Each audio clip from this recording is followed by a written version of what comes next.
Kasi for this video, kagagaling ko lang ng school. So, kakauwi ko lang. At ngayon, nandito ako sa solar ng tatay ko kasi yung nanay ko, si mami, naglilinis siya doon. So, meron na ako sana sa inyo na ipapakita. Binili ko to sa school.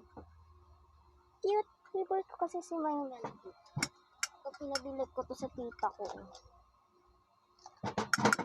Meron pang isa, merong capybara. Wait lang, hanapin ko. Ito din guys, so ang cute si capybara. Tapos ito si My Melody. So, unbox na natin. Unbox na natin. So, ito pala guys, yung mga karakter na bibihisan natin.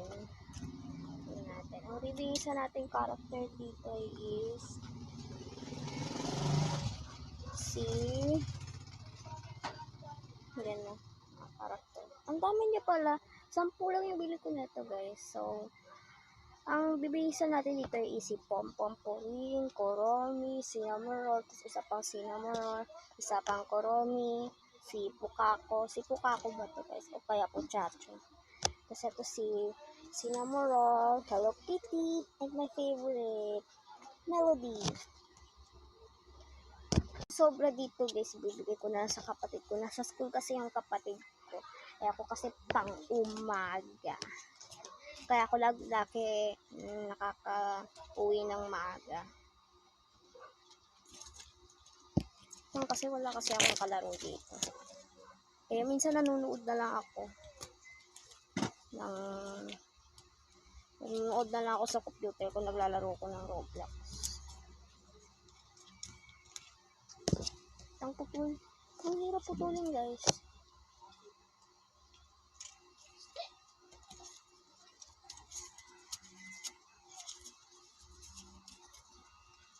Madami pa akong pupulin. So, ang una man natin bibihisan ay si My Melody. Tapos, pagkatapos, ilalagay ko naman siya sa karamba. And yan guys, nabihisan ko na siya. So, meron siyang salamin. Parang sombrero ni Santa Claus, pero color pink siya. Tapos, naka-color pink na dress siya. Ayun guys, ilalagay na natin to dito.